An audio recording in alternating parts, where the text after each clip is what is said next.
escroquer, spolier, voler, etc. Et d'autres à qui il arrive tout autre chose. Donc c'est pour ça qu'on ne peut pas parler d'un syndrome de destinée, mais d'une grande variété. Et au cours de mes recherches, j'ai repéré que le choix symptomal était ancré dans l'histoire du sujet. Donc, la causalité étant différente pour chacun, mais également le choix du symptôme, choix inconscient, bien sûr. Le patient n'a pas coché dans une liste, je préfère celui-là. C'est ce qu'on aperçoit au cours d'une longue analyse, qu'il y a eu un choix inconscient sur lequel on peut revenir. S'il n'y avait pas de choix, on ne pourrait pas jamais y revenir. Bien, alors je me suis questionné sur le destin, puisque quand même entre destin et destinée, il peut y avoir une distance.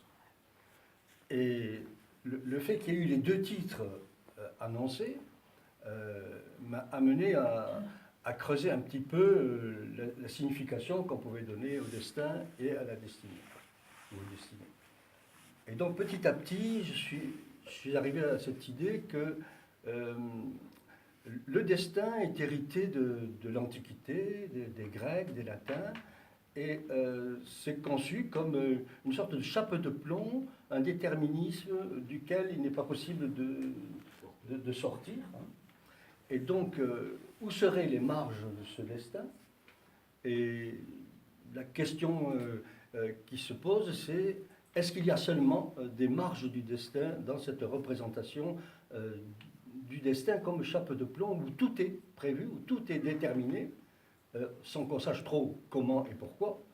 Mais voilà, en allant creuser un petit peu, on découvre que souvent c'est relié, cette notion de destin, à la pensée religieuse. Pensée religieuse, c'est-à-dire que on peut imaginer des dieux habitant la nature, habitant l'univers, et faisant de façon arbitraire un choix sur des individus qui, eux, n'en ont pas. Alors, reste à savoir s'ils n'en ont pas du tout, ou s'ils acceptent qu'il y ait ce choix qui vienne d'ailleurs. Donc, est-ce que les dieux eux-mêmes étaient des gens qui n'avaient pas à subir aussi un destin? Et comment s'expliquer les offrandes et tout ce qui était une façon d'intercéder auprès des dieux pour obtenir des privilèges, peut-être échapper au destin.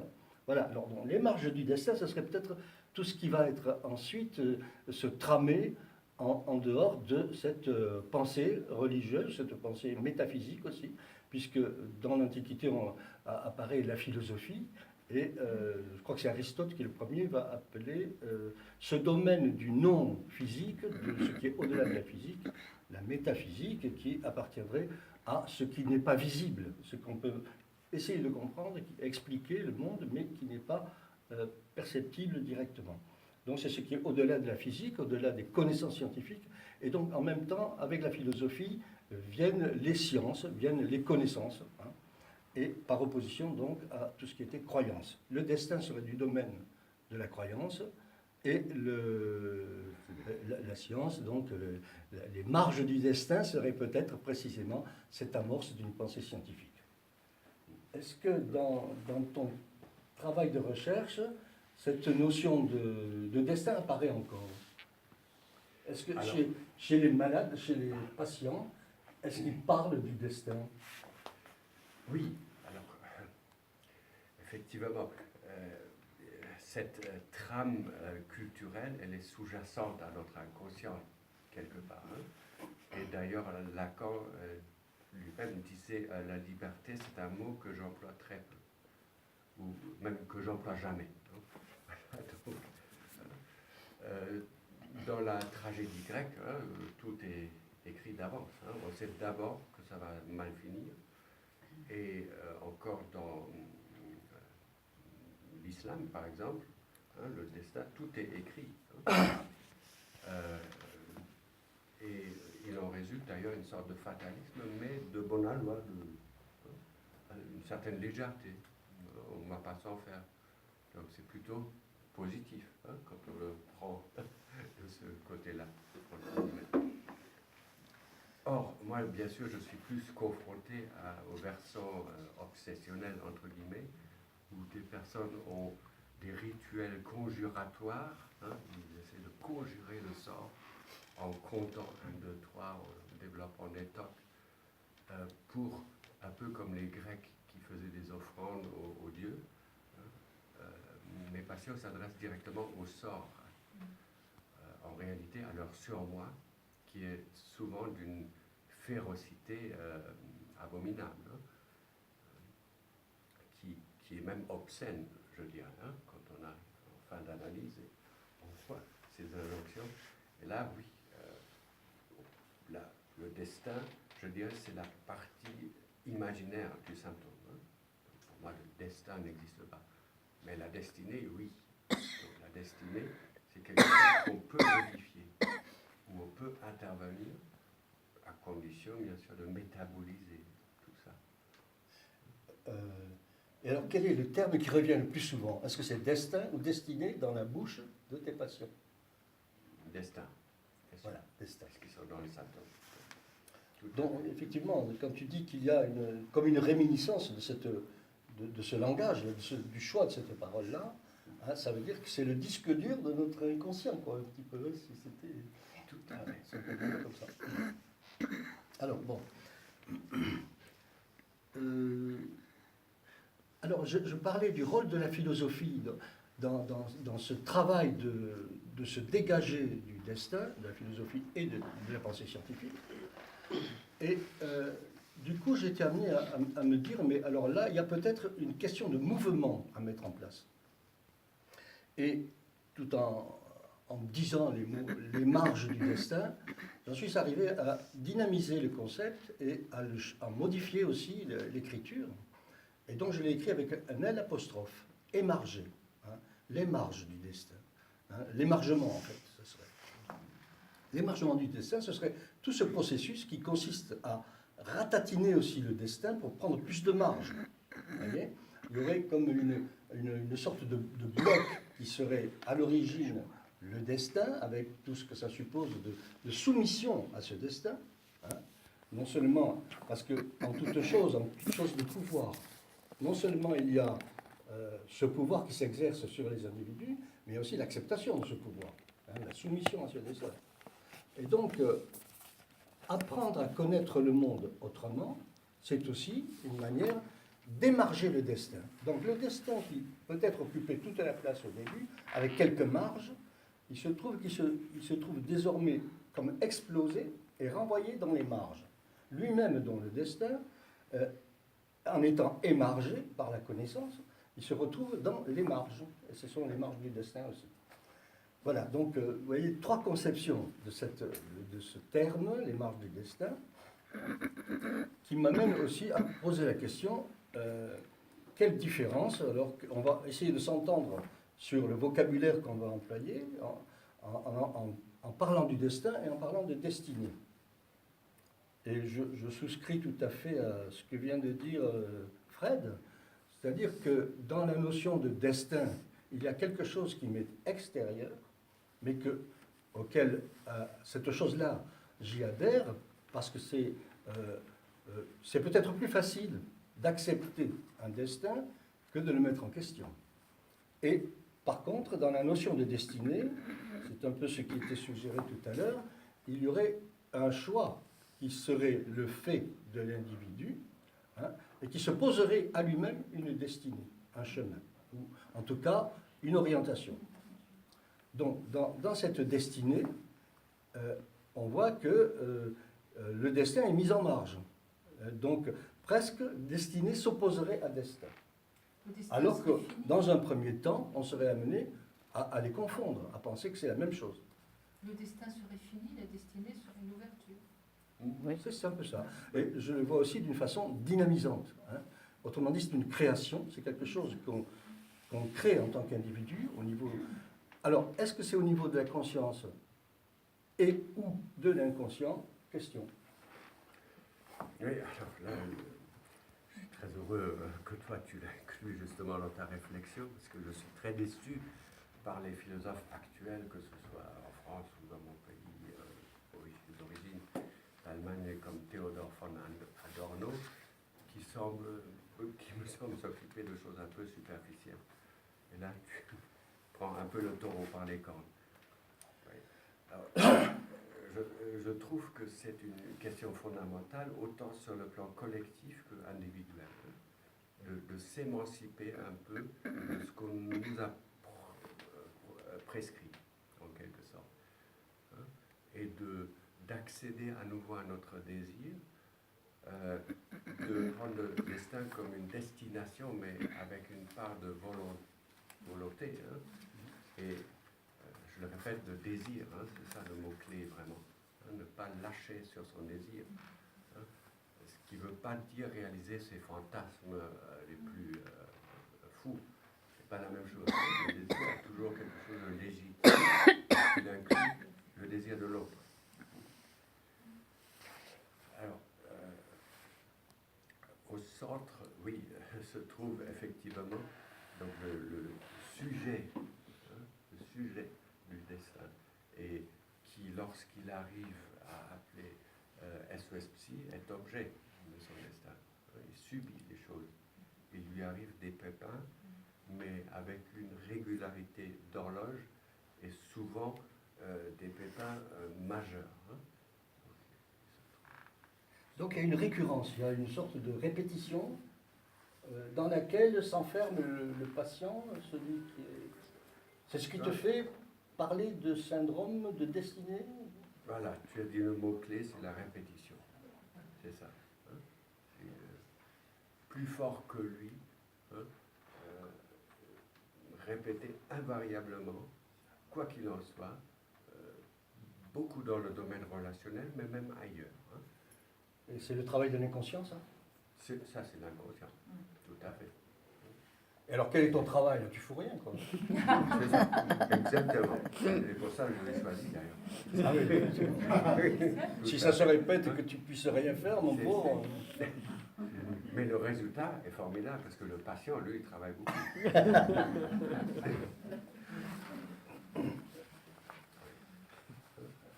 Évidemment. Hein. Je l'accompagne au fin fond de sa folie, bien sûr, mais sans forcément m'étaler là-dessus. De temps en temps, je sens, là, il faut faire une petite interprétation, mais surtout pour le préserver, le patient, de ses propres angoisses. La vraie interprétation vient tout en fin d'analyse, hein, le mot de catharsis, hein, quand l'affect rencontre la représentation. Ensuite, la perlaboration, quand l'inconscient, le symptôme, est élaboré par le conscient.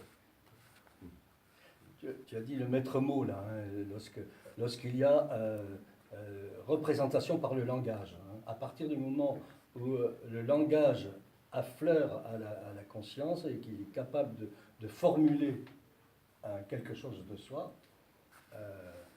s'enclenche un processus de catharsis, de libération de ces traumatismes vécus dans l'enfance, ou comment l'expliquer?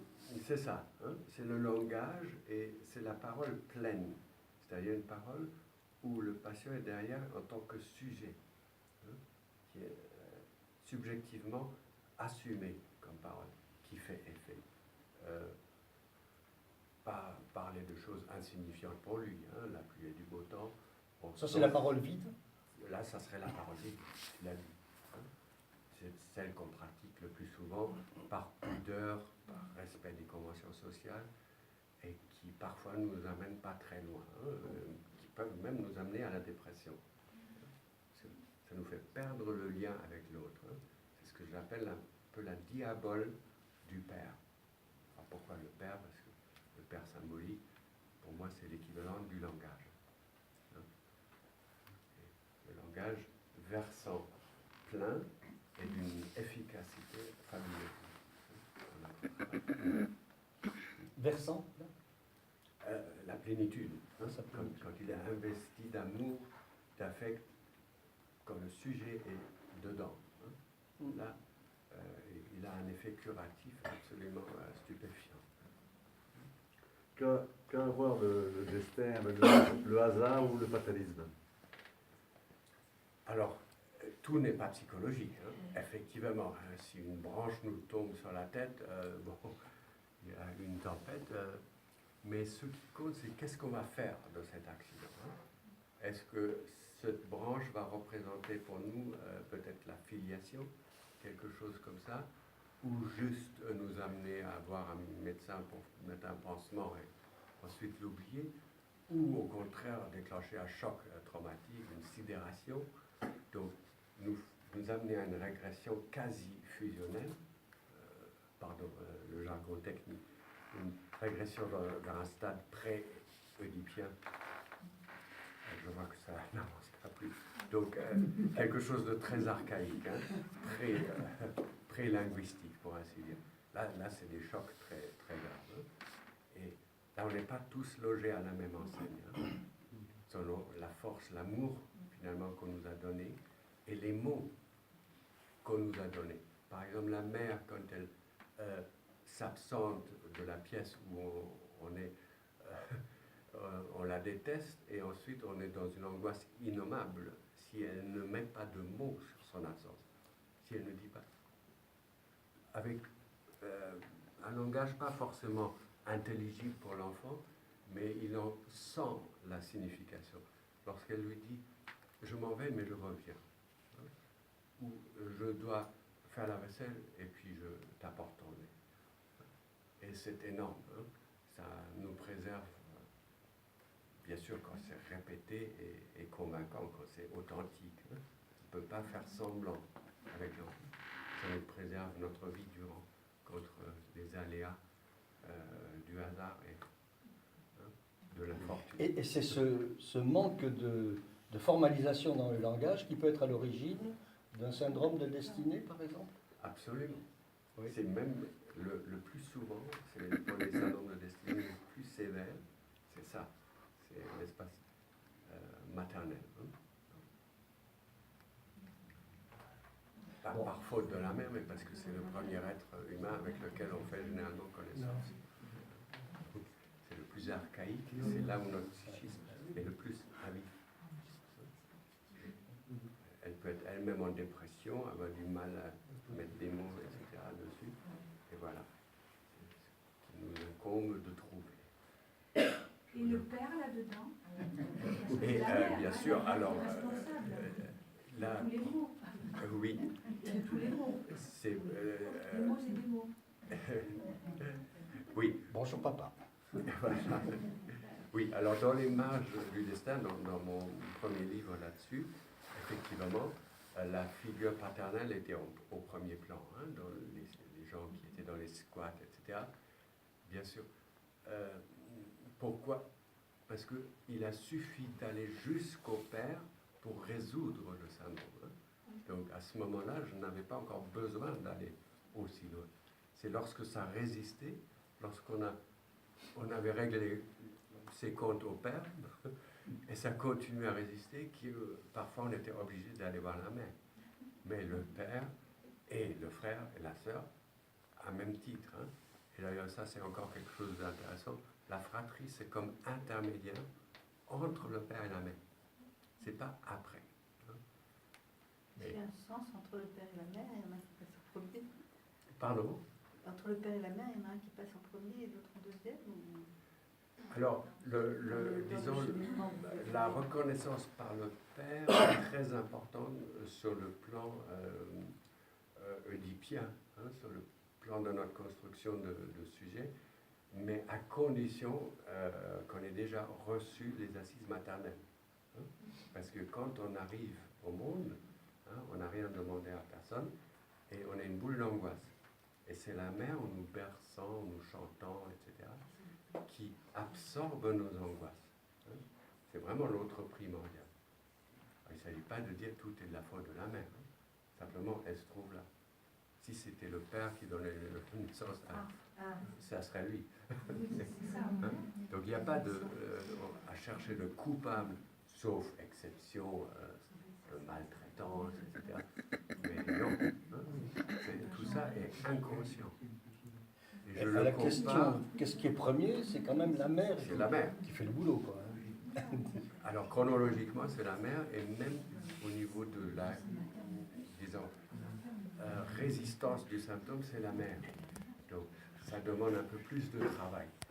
C'est des espaces très archaïques, très difficilement accessibles dans un travail à court terme.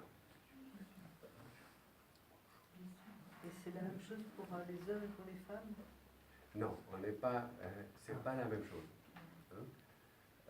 Alors, la mère a tendance à plus investir un petit garçon que la petite fille. Donc, elle est, parce qu'il est d'un sexe différent, et il y a généralement, le plus souvent, une sorte de séduction, d'attirance viscérale, totalement inconsciente d'ailleurs, plus forte. C'est génétique? Non, c'est pas génétique, c'est par transmission symbolique. Hein. Évidemment, bien sûr, on ne peut pas séparer, il n'y a pas de ligne de séparation claire entre l'organique et le symbolique. Hein. Bien sûr, il y a une part biologique, hein. Mais c'est plus symbolique. Hein. C'est-à-dire, c'est la différence des sexes chez l'être humain est plus psychique que biologique. Là-dessus, les psychologues, en tout cas, sont d'accord, même des différentes écoles, qui soient analytiques, cognitivistes, etc. Mais ça se discute, bien sûr. Hein. Donc, il n'y a pas de Ça veut dire que, quelque part, les femmes ont génétiquement une proportion à privilégier les garçons par rapport aux filles.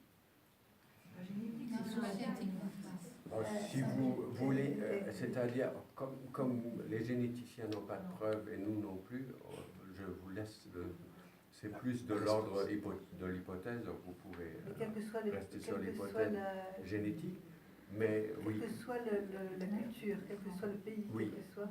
absolument. Ça, c'est un universel. Qui va vers l'hypothèse... Et ce n'est pas forcément un avantage pour le garçon, parce qu'il aura plus tard beaucoup plus de mal à sortir, par exemple, de la psychose. Hein. Il est beaucoup plus facile de soigner une femme psychotique qu'un homme psychotique. Hein. Il est plus scotché à cet espace maternant. Hein. Et cette propension à privilégier le petit garçon chez les enfants, chez les femmes, qui est quasi génétique, en tout cas c'est ce que je comprends de pour moi, c'est pas génétique, c'est culturel,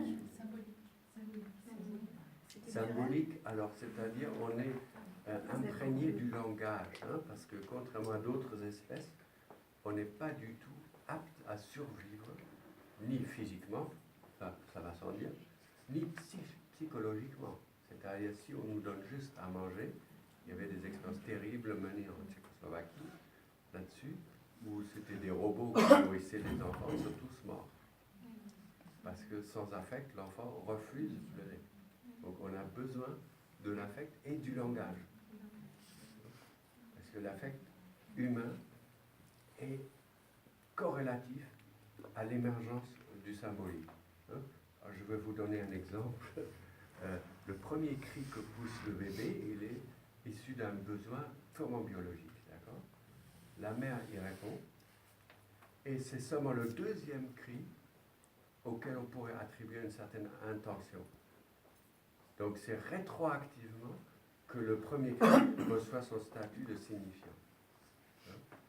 Donc, pour montrer à quel point on est piégé par le symbolique, c'est à la fois ce qui nous rend névrosés, etc., et ce qui nous permet de nous soigner. Mais le père pourrait faire fonction de mère, dans certaines Bien sûr. situations. Il y a des pères capables de materner. Il y a un côté culturel quand même. Alors, à partir d'un certain... Oui, vous avez tout à fait raison. Oui.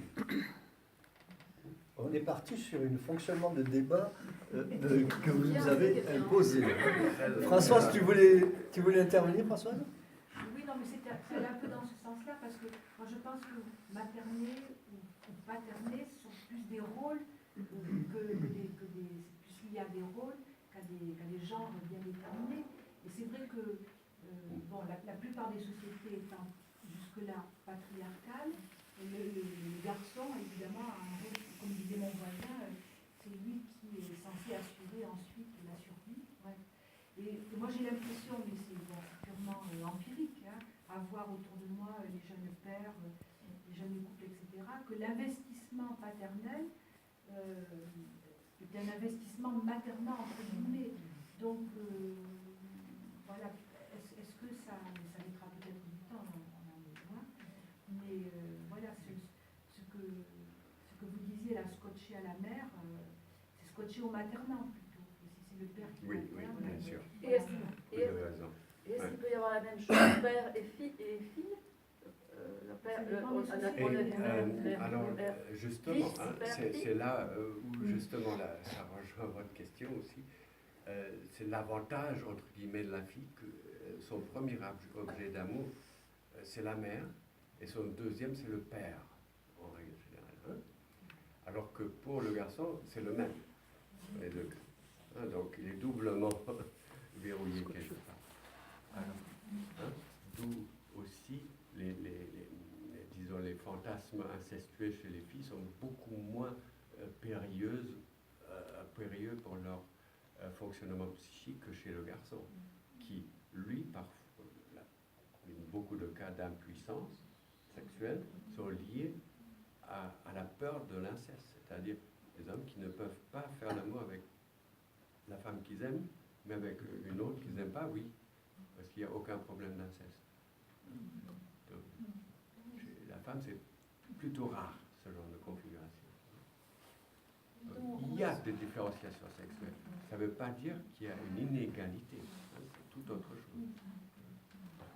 Donc, on resterait alors dans quelque chose d'un peu archaïque, comme vous disiez, cette espèce d'attirance et de séduction involontaire et inconsciente de la mère, finalement, vis-à-vis de son garçon.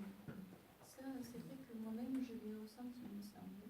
Il y a une fille et garçon. C'était pas la même chose. Mais je pense même que peut-être la sœur, c'est-à-dire la fille aînée, le sent un peu. Je ne sais pas, hein, c'est quelque chose que je n'ai pas approfondi, parce que le résultat, c'est vraiment d'autres. Mais il me semble que là, c'est tout à fait le cas. Et pourtant, c'est maintenant. C'est quand même une vie assez récente. Assez actuelle. Là. Tout à fait. Ça, c'est bien que vous ayez cette sensibilité. C'est bien pour vos enfants aussi, quand la mère est consciente. Oui, ayant essayé pourtant de cacher. Assez caché finalement. Tout à fait. Il me semble, voilà, il me semble. Maintenant que vous le dites, Mais est-ce que ce sentiment-là ne persiste pas toute la vie chez les femmes vis-à-vis des hommes par rapport aux hommes et aux femmes? Si, tout à fait. Oui, oui, bien sûr. C'est-à-dire qu'il y a dans le cerveau des femmes une sorte d'injustice fondamentale qui consisterait à sous-estimer les femmes par rapport aux hommes. Alors, bon, je pense que là, c'est plus, d'origine philosophique, culturelle, et et c'est ensuite seulement que c'est entré dans notre inconscient et dans la psychologie. Mais l'origine de ça, de ce phénomène-là, de cette où on discrédite la femme, et on la met à un échelon inférieur à l'homme, ça c'est d'origine sociale. Et oui, tout à fait, bien sûr. J'aimerais revenir sur ce que j'ai appelé l'émargement du destin, pour montrer comment, dans nos représentations de ce qu'est le destin, au fil de l'histoire, il s'est produit une métamorphose du destin. Originellement, donc, comme je l'ai caractérisé tout à l'heure, tragédie antique, image d'un destin qui occupe toute la place, qui détermine absolument tout ce qui arrive à chacun, et c'est une fatalité, comme tu disais tout de suite, mais en fait c'est marqué, on ne peut pas sortir de ce destin-là. Et puis, par la connaissance, justement, il se trouve que le destin a moins d'importance puisque l'imaginaire peut s'emparer, l'imaginaire puis la connaissance tout court, la science, par exemple, pourra mettre en marge le destin, progressivement, créer cet émargement. Et donc, cette métamorphose du destin, ça veut dire quoi? Ça veut dire que le destin n'est plus ce disque dur dans lequel qu'on doit subir, qui est une représentation figée dans laquelle qu'on ne peut transformer, mais au contraire, il va prendre des formes plus subtiles, parce qu'il faut qu'il se défende contre la connaissance. La connaissance va imposer un savoir, progressivement, et puis petit à petit, le destin va se mettre dans des replis, dans des recoins. Il va apparaître sous des formes un petit peu mystiques, ou un petit peu... ça va être le lieu des sorcières, des mages, des gens qui sont en marge justement de cette connaissance-là, et qui vont influencer et créer une représentation autre du destin, mais qui est en fait le ressurgir du destin sous d'autres formes. Et qu'est-ce qui se passe au XVIIe, XVIIIe siècle? Michel Foucault en parle dans Les mots et les choses. Eh bien, il se passe que le discours va transformer la connaissance scientifique, et vont apparaître l'anthropologie et toutes les sciences humaines. Donc plus tard la psychanalyse, bien sûr. Et là, la notion de destin va prendre une autre résonance, et va avoir, en définitive, on va retrouver le destin sous la forme de la société, sous la forme de l'inconscient, sous la forme d'un tas d'autres préoccupations, par exemple de la finitude de l'homme. On va essayer de voir comment on peut, en tant qu'individu, se marquer, c'est-à-dire exprimer sa marge de manœuvre par rapport à ce nouveau destin, cette métamorphose du destin antique en destin moderne, qui soit celui de la société, qui soit celui de notre inconscient. Donc là, c'est la question de la liberté, finalement. C'est la question de qu'est-ce qui reste à chacun comme marge de manœuvre pour échapper à son destin, pour échapper à ce déterminisme social, à ce déterminisme inconscient. Comment chacun peut se démarquer par rapport à cette représentation du destin qui s'est métamorphosée sous d'autres formes, sous d'autres apparitions, mais qui sont tout aussi ressenties comme des fatalités. On dit, voilà, là, je ne peux plus rien faire, je suis bloqué. L'administration m'a complètement fourré dans une chausse-trappe, je suis dans un sac, et c'est ma destinée. Voilà, je suis l'alchimie. Or, justement, prendre son destin en charge, construire sa destinée, c'est se démarquer de cette représentation déterminante et définitive du destin pour essayer de construire soi-même un cheminement et une libération, les chemins de la liberté, comme disait Sartre, essayer de voir comment on peut échapper à cette paralysie que représentent toutes ces fonctions déterminantes que sont la société, qui est aussi l'inconscient, et par rapport à l'étude sociologique, par rapport à toutes les études anthropologiques aussi, on pourrait essayer de retrouver justement dans les sociétés primitives, par exemple. Alors, Foucault, par exemple, il dit, à l'époque classique, à l'âge classique, eh bien, il y avait les mots qui collaient aux choses. Don Quichotte, c'est celui qui fait vivre sa folie au plein jour. Et sa folie est acceptée, elle est là.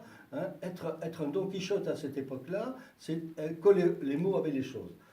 Et par contre, là où ça se décale, c'est à partir du moment où, par le langage scientifique, par la découverte de l'anthropologie et des sciences humaines, eh bien, il va y avoir une distanciation des mots et des choses. C'est-à-dire qu'à partir du moment où le langage intervient pour désigner des choses, il s'en libère de ces choses-là. Donc le monde devient une autre représentation de ce qu'on peut avoir de la réalité. Alors, pour en revenir, on ne va pas développer tous ces aspects du destin, de la destinée, mais effectivement, autant, par exemple, si on rentre dans la logique d'un militantisme politique, eh bien là encore, on peut rentrer dans un engagement complètement perturbateur dans lequel on va se représenter le monde comme un ennemi, comme quelque chose qui est à casser, etc. Et donc on rentre dans une logique de recevoir cette société, ce monde complètement inhibant, quoi, complètement fracassant pour l'individu, et comme quelque chose qui est insurmontable, mais en même temps contre quoi il faut se battre. Être contre ce destin, c'est construire une autre vie, mais en même temps, est-ce que ce n'est pas aussi rester bloqué à l'intérieur de cette représentation de la société comme un destin? Voilà. Donc cette métamorphose du destin, est-ce qu'elle laisse encore une place pour la liberté? C'est la question qu'on peut se poser. Oui, Annie? Il me vient un truc à l'esprit. À t'entendre parler, le destin, ça a vraiment une connotation complètement négative. Et j'ai l'impression que c'est lié aussi beaucoup à un ressenti personnel.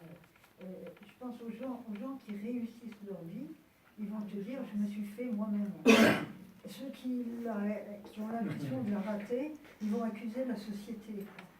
Et c'est ça. En fait, le destin, c'est mouvant, quoi. C'est une représentation, c'est un sentiment intérieur, une croyance, ou je ne sais pas comment l'exprimer. Mais... Alors là, la métamorphose du destin, elle est plus dans la représentation qu'on se fait du destin que dans le destin lui-même.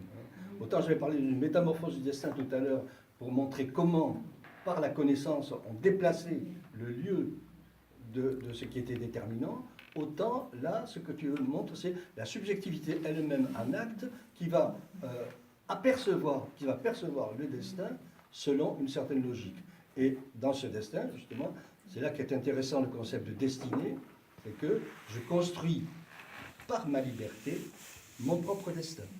Voilà ce que je pense que je réponds un peu. Ouais, je pense aussi à autre chose, parce que pour moi, ça sonne vraiment négativement. Mais en fait, il y a des gens, pour penser à l'exemple des patients, bien sûr, vous êtes confrontés à des gens qui accumulent une répétition de problèmes, de galères, mais il existe aussi des gens qui réussissent tout. On parle de chance. Bien sûr. Alors on parle de chance. Voilà, oui. Et bon, vous, j'imagine que vous n'avez pas trop dans vos patients des gens qui ont Ciao, la chance. Ils viennent pour dire que ça va trop bien. À l'issue de la cure, en revanche, on observe souvent une logique vertueuse s'installer, où tout d'un coup, effectivement, tout se passe comme si synchroniquement, tout leur réussissait. Vous avez raison. Tout à fait. Dans la réalité, les gens n'ont pas tous les mêmes marges de destin, comme vous dites, la même liberté. Il y a des gens qui n'ont aucune liberté dans leur vie et qui ne peuvent, qui n'ont aucune marge, non? Suivant les époques, suivant la tradition, suivant les conditions dans lesquelles on est né. Oui, alors. À moins qu'il le décide. Pardon. À moins qu'il le décide. Non, s'il Oui, le alors, décide, c'est qu'ils ont des mettons la marges. Corée du Nord, par exemple, on a beaucoup moins de psychopathologie, car quand il y a transgression, on connaît la sanction, c'est clair. Alors qu'ici en France, on ne sait pas trop. On peut y aller, mais la sanction est floue, confuse, et ça peut être aussi d'une efficacité redoutable. La culpabilité, enfin plein de choses assez anxiogènes. Ça marche tout aussi bien qu'une dictature. Hein, on pourrait dire que là, le dictateur est peut-être à l'intérieur. C'est ça.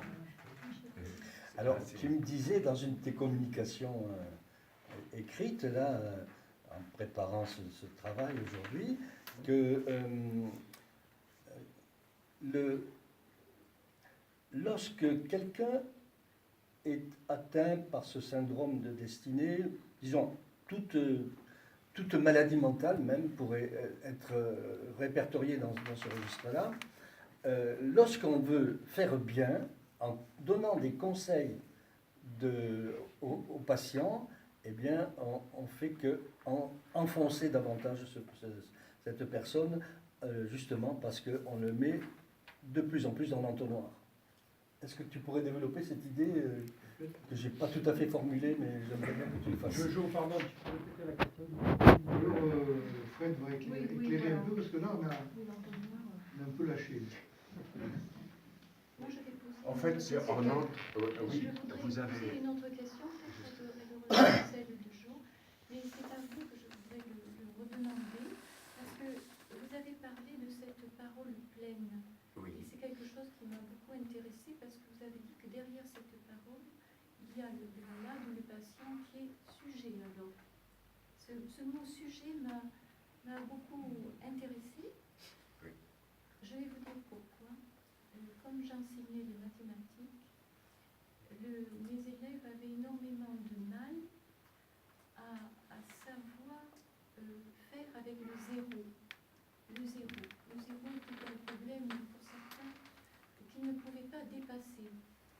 Alors il y a beaucoup de choses en mathématiques où il y a le zéro. Un produit de deux termes est zéro lorsque l'un moins est zéro. Enfin, c'était un problème qu'ils ne savaient pas dépasser. Et j'avais posé cette question justement à une psychanalyste que j'avais rencontrée. Alors elle m'a dit, tant que l'être humain n'est pas sujet, il ne peut pas désigner le néant, qu'est le zéro. Et alors quand vous avez parlé de cette parole pleine, où la personne est sujet derrière cette parole, c'est bien ça. Oui. C'est bien ça. Ce serait peut-être un début de libération, de décider par soi-même dans quelle action s'engager. Donc, c'est simplement ça. Hein. Je voulais vous redemander de préciser, si vous voulez bien. Oui, je suis d'accord avec cette psychanalyse, soit dit en passant, tout à fait. Mais oui, la place de sujet, en fait, est, selon moi, déterminée par son désir, qui lui-même est un effet du manque, donc de la coupure. Donc de quelque chose de foncièrement négatif résulte quelque chose d'assez appréciable quand même. Parce que l'éprouver de son propre désir, déjà sans le réaliser, il y a un ressenti de bonheur quand on se trouve à proximité de cette perception. Parce que vous avez parlé de la parole qui ne sert à rien. Il y avait des paroles chez vos patients qui ne vont pas le construire. Oui. Une parole vide, une parole qui ne va pas le construire, qui ne va pas l'aider, en tout cas. Alors qu'il y a une parole pleine. Serait-elle authentique ou est-ce que vous avez l'impression que vous décelez vous-même en tant que médecin finalement? En tant que docteur en psychologie et psychanalyste, pas médecin. Voilà, non, pas médecin, c'est pas ce que je voulais dire, thérapeute, disons. Voilà, qui voulait. Est-ce que vous décelez le moment où la parole de votre patient va être une parole que vous appelez pleine et non pas qui va être inutile en fait? Oui, pour ça, il y a au moins deux conditions. L'une, c'est d'avoir soi-même effectué une longue analyse personnelle et didactique. D'autre part, de bien connaître l'appareil théorique psychanalytique et psychologique. Et enfin, donc, de pouvoir repérer pendant une séance, tiens, là c'est une parole, le sujet, je me sentais au bord du gouffre alors qu'il parlait de deux expériences différentes à 20 ans d'écart, et les deux se télescopent, et quelque chose de très fort émerge dans sa voix, et on le sent, hein, là on se trompe très rare, ça peut arriver, mais on ne se trompe pas, c'est validé d'ailleurs tout de suite aussi par le sujet. La parole était pleine, hein, et là on fait ce qu'on appelle une scansion. Pour le souligner, on peut s'arrêter même là, si la séance doit se conclure là-dessus. Et on sent, hein, là le sujet est totalement investi dans sa parole. Hein. Est-ce que vous pouvez développer la notion de manque que vous avez parlé de manque. Est-ce que ça veut dire qu'il faut qu'il y ait un manque chez chacun de nous pour que le désir soit, pour qu'il y ait désir et pour qu'il y ait plaisir? C'est ça. Alors, bon, le plaisir, c'est encore autre chose, parce que mais le désir, oui. Alors, on peut rester dans le principe du plaisir, hein, comme le font certains toxicomanes par exemple, hein, sans vraiment accéder à son désir. Hein. C'est encore une étape préliminaire, mais pardonnez-moi, c'est un peu technique, donc j'essaie de rester concis. Alors, le manque, oui, c'est un moment très douloureux. On peut se demander pourquoi on n'est pas plus nombreux à sombrer dans la psychose. Parce que lâcher la mer, ce n'est pas une mince affaire. Hein. Il faut d'abord qu'elle nous permette de la lâcher, ensuite qu'elle mette quelque chose à la place. Hein. Sinon, on ne l'accepte pas. Et quoi? Un mot. C'est la belle affaire. Hein. Et c'est d'ailleurs le même projet que le projet psychanalytique. Hein. Accepter de perdre quelque chose et de recevoir en échange un symbole. Hein. C'est-à-dire, en même temps, on récupère l'objet perdu. C'est ça, faire le deuil. C'est pas juste dire, bon, ben, c'est perdu, ben, là, ça serait vraiment triste. Hein. Non, c'est perdu et récupéré. Hein. Dans un même mouvement. C'est ça la symbolisation. C'est ça, si vous voulez, ce qui instaure le manque. Et tout le monde passe par ce processus Si tout va bien, oui. Tout à fait. Bon, le manque est nécessaire. Le manque est nécessaire. Absolument. C'est le manque qui crée le désir. Ouais. Ouais. Tout à fait. Le manque à être, dirait Lacan. Oui, c'est ça. Alors, je te posais la question tout à l'heure, je vais la reprendre sous une autre forme, puisqu'apparemment c'était trop alambiqué en forme d'entonnoir. Ma question, c'était de savoir si, lorsque des proches d'un patient, d'un malade, veulent l'aider et qu'ils le font d'une manière inadéquate, en donnant des conseils, en disant « mais prends tes responsabilités, mon ami, tu vois bien que tu... » etc. Donc on fait appel à sa conscience, à son sens du devoir, à sa volonté, etc. Alors qu'on est complètement à côté de la plaque, on n'a pas compris que lui, il est sur un autre registre, qui est celui de son inconscient, de son manque, de ses désirs inassouvis, etc. Et donc, tout ce qu'on fait de plus, eh bien, on le fourre encore plus au fond, dans le tonneau de l'entonnoir. C'est ça. Oui. Alors, je sais trouver des citations. Moi, là-dessus, c'est très intéressant. En entrant en analyse, beaucoup de patients, effectivement, me font part. Bah voilà. Hein, c'est important. Hein. Alors, je vais vous citer le texte de ma note de recherche. Hein, il est courant qu'un sujet en bonne santé mentale, donc qui a le plus souvent grandi dans un environnement structurant, c'est-à-dire aimant et à l'écoute de ses griefs et peines infantiles, qu'un tel sujet donc soit loin d'imaginer les souffrances psychiques que connaissent certains de ses pairs, hein, n'ayant jamais intégré l'impact inconscient de leur traumatisme précoce. Hein, donc ses pairs, mes patients. Et un tel individu, donc, qui est en bonne santé mentale, hein, pourra s'estimer chanceux puisqu'il aura sans doute réussi à surmonter ou à refouler efficacement. Hein, le refoulement, quand il marche, tant mieux. Hein. Le psychanalyste n'est pas là pour lever refouler efficacement ces meurtrissures anciennes, ainsi que les angoisses qu'elles auraient pu susciter. Alors, une fois adulte, il aura du mal à se représenter la détresse morale que peut endurer l'un de ses semblables. Hein? Et donc, il y a fort à parier que, se réclamant du bon sens et agissant en toute bonne foi, il n'hésitera pas à lui dispenser ses bons conseils, tels que « il t'appartient à prendre en main ton destin, il faut positiver, oublie le passé, ou c'est à toi et à toi seul de décider de ta vie et de ton bonheur. » C'est le bon sens.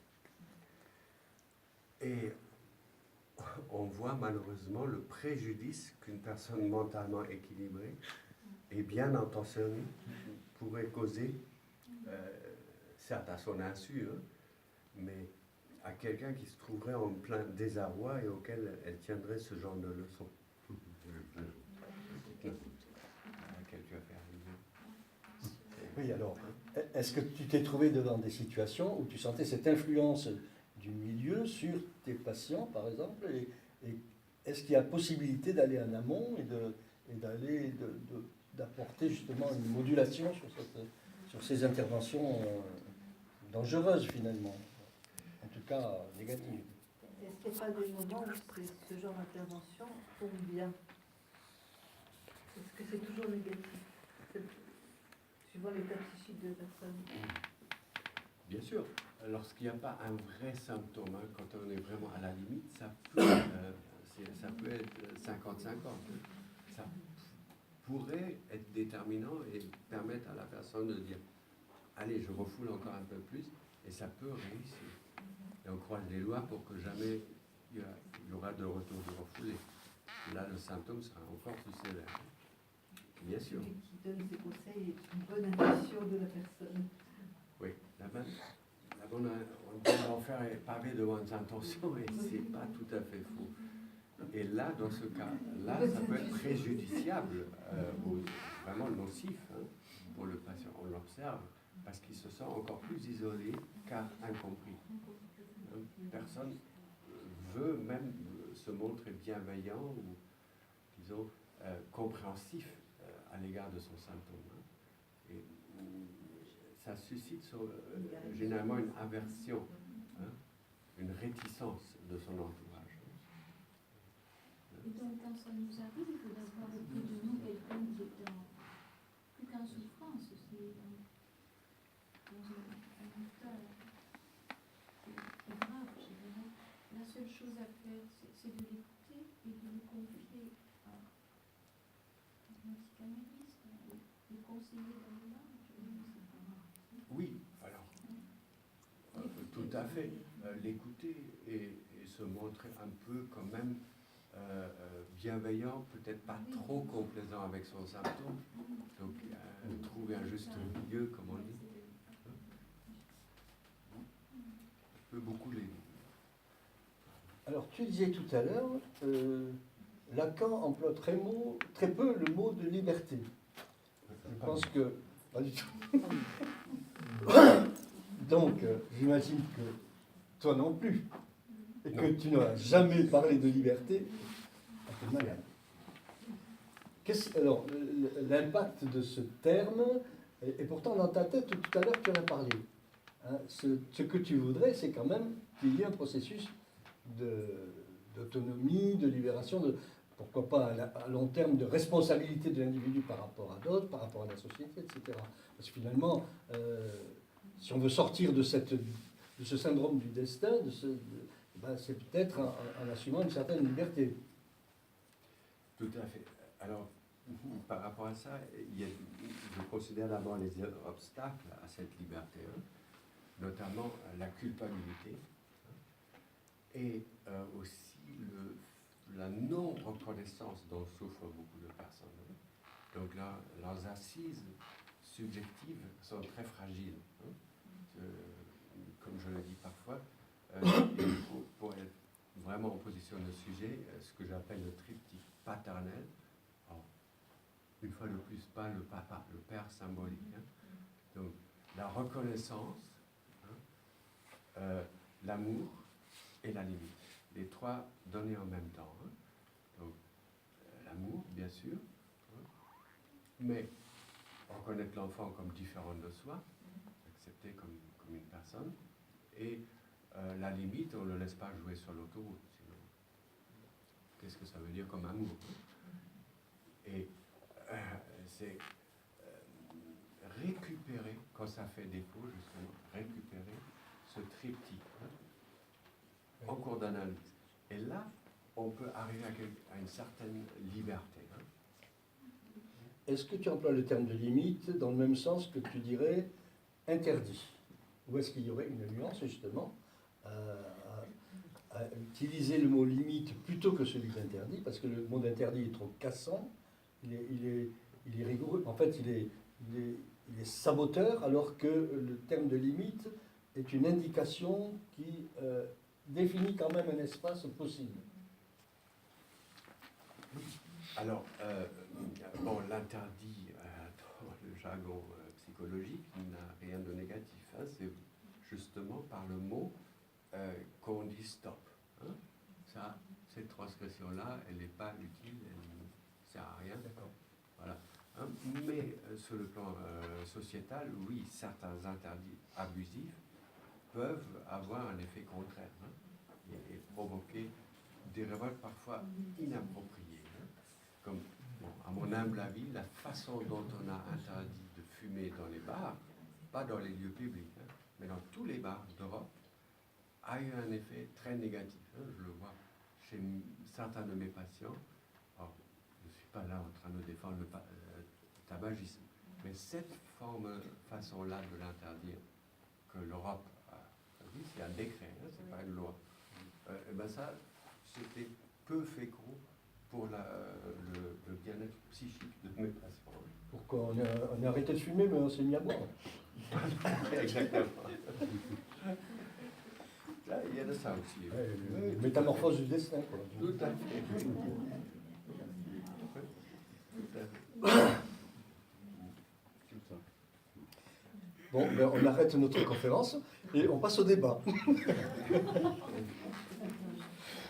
Peut-être vous pouvez amener plus de questions. Et voilà. Françoise, d'abord, oui, allez. Tu as parlé de Sartre tout à l'heure, et ça m'a fait penser à une phrase que j'aime bien, hein, parce que il dit que l'important, ce n'est pas tant ce qu'on a fait de nous, que ce que l'on fait de ce que l'on a fait de nous. Ouais. Parce que ce que l'on a fait de nous, il est là.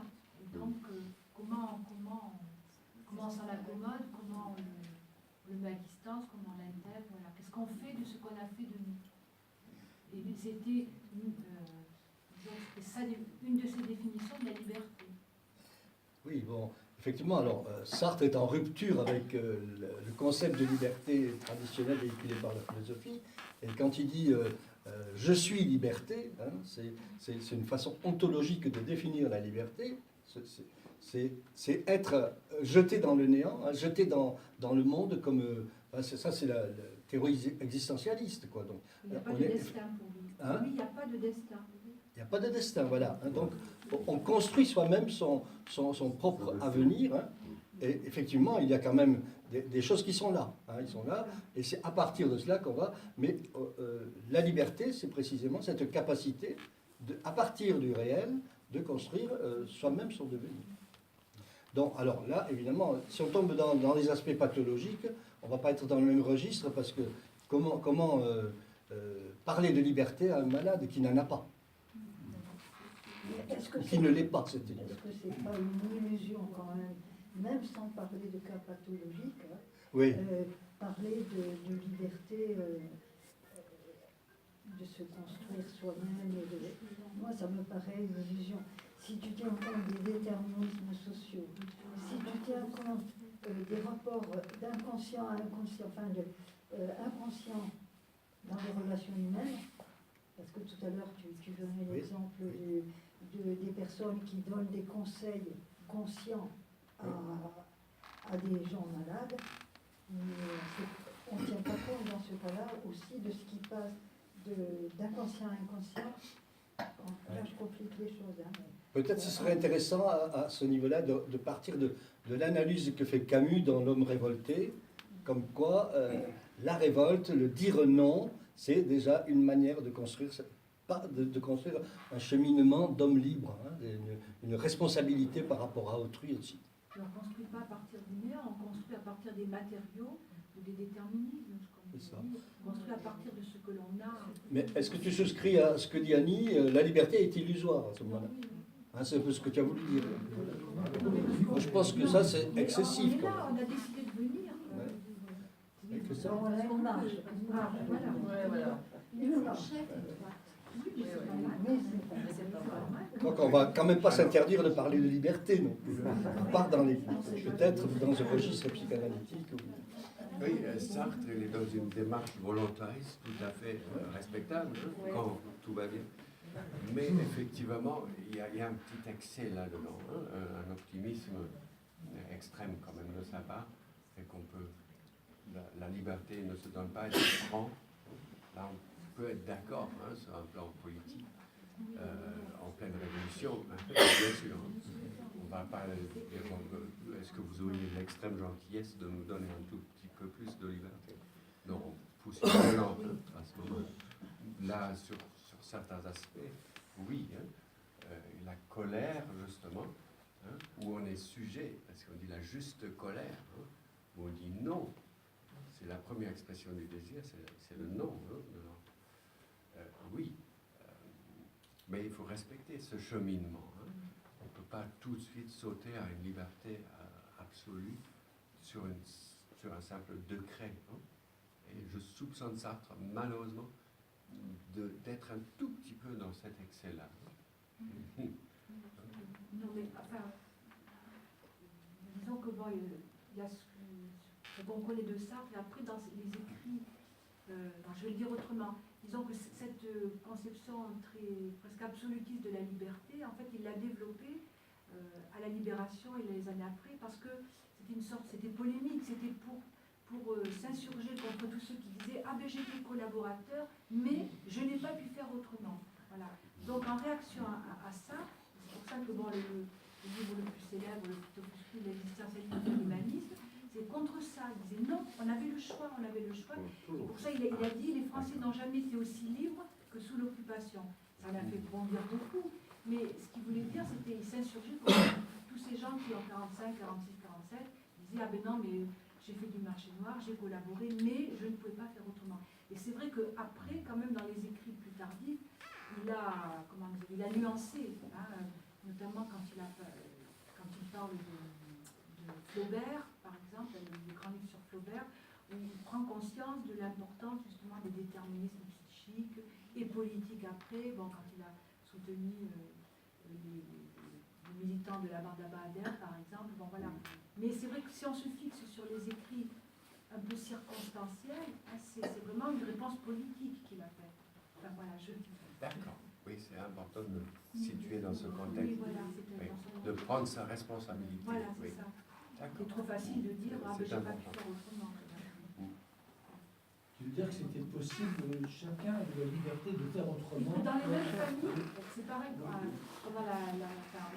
les mêmes familles, tu avais un collaborateur et un résistant. Donc c'était possible, il y a eu des résistants, je parle de la France, dans tous les milieux sociaux, depuis les grands aristocrates jusqu'aux petits paysans. Donc le déterminisme social ou familial, puisque dans les mêmes familles, alors en Espagne, il y avait un franquiste et voilà. Donc lui, il disait non, parler de déterminisme pour les choix politiques qui ont été faits pendant la guerre ou pendant pendant la Seconde Guerre mondiale, non, il s'insurgeait contre ça. C'est trop facile de dire je ne suis pas responsable. Voilà. Mais c'est sans compter avec les peurs. Ah ben oui, mais... Là, en faire une théorie de la liberté, peut être... Non, mais là, il n'a jamais fait de théorie. C'est ce qui s'est passé aussi avec les procès des nazis, qui disaient, bon, ben, moi j'obéissais à des ordres. Et donc, voilà, il y a comme un destin social, là, hein, tu vois, il y a une sorte de déterminisme, mais donc, il n'y a pas de marge pour ce destin, face à ce destin. C'est la défense de Eichmann à Jérusalem. Or, finalement, la liberté, c'est précisément cette capacité de dire non et de choisir ce qui est conforme à une certaine éthique, peut-être, à une certaine moralité, certainement, une certaine forme de responsabilité par rapport à autrui. Hein. Comme dit Sartre, un homme qui les vaut tous et que vaut n'importe qui. Hein.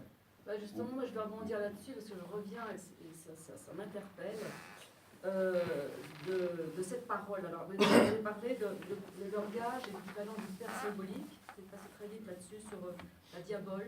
J'aimerais bien que vous reveniez là-dessus. Et je voudrais savoir ce que donne une mère, par exemple, qui donne naissance, qui n'est pas ou qui est dépressive, ou qui est dans le deuil, ou qui n'est pas entièrement connectée avec elle-même. Qu'est-ce que ça donne pour le bébé qui n'a pas cette parole pour le structurer? Qu'est-ce que ça... Voilà. Je vais déjà commencer par le premier volet de votre question. La diabole, il y a deux choses. c'est quelque chose... du grec étymologiquement, le diable, c'est la diabole, c'est ce qui sépare. Hein. Et effectivement, certaines paroles, notamment dépréciantes à l'égard du petit homme, hein, peuvent avoir pour effet de le séparer de ses semblables, hein, et aussi de lui-même, c'est-à-dire de reprendre à son compte, hein, ce regard désapprobateur, méprisant, etc. Hein, on est en plein symbolique, là, hein, je parle de regard, mais quand même, c'est une façon d'écarter le sujet de l'humanité. Hein, et à partir d'un mauvais usage du symbolique, hein, on tombe dans la diabole et hors symbolique. Hein. Pardonnez-moi, c'est très condensé. C'est des centaines de pages de recherche. Mais pourquoi le langage c'est l'équivalent du père symbolique? J'arrive pas à intégrer ça. Car ce qui nous permet de nous séparer de la mère, c'est le langage ou le père symbolique. Ouais. Donc moi je condense. C'est radical. Ouais. On peut être plus je comprends la question. Je comprends la question, mais je ne crois pas que vous y ayez répondu. Pourquoi cette équivalence entre langage et père symbolique? Parce qu'ils ont la même fonction.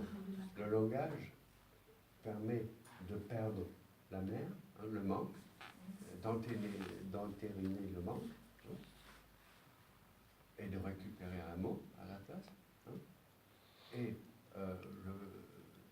le père symbolique fait la même chose. Hein. Donc, du point de vue de la fonction, c'est la même chose. Hein.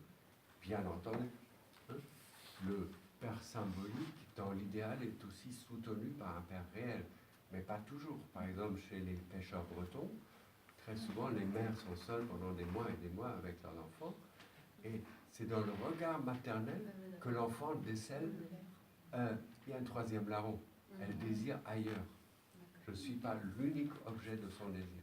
Et c'est merveilleux, parce que ça lui permet de se séparer ultérieurement de la mère. Et quand il n'y a pas cette parole dont tu parlais, cette parole pleine et authentique au démarrage, c'est dans les patients que vous retrouvez avec le syndrome destiné, là. Comment s'ils ne vont pas avoir un psychanalyste, ils sont foutus pour la vie, alors. Disons, dans les cas les plus graves, je dirais, pour l'instant, on n'a rien trouvé de mieux que la psychanalyse, pour aller à ce degré de profondeur, hein, pour dénouer ce genre de nœud vraiment profondément ancré dans l'inconscient. Oui. Alors, moi, je voulais demander si l'art ne pourrait pas jouer cette fonction-là. Alors là, oui.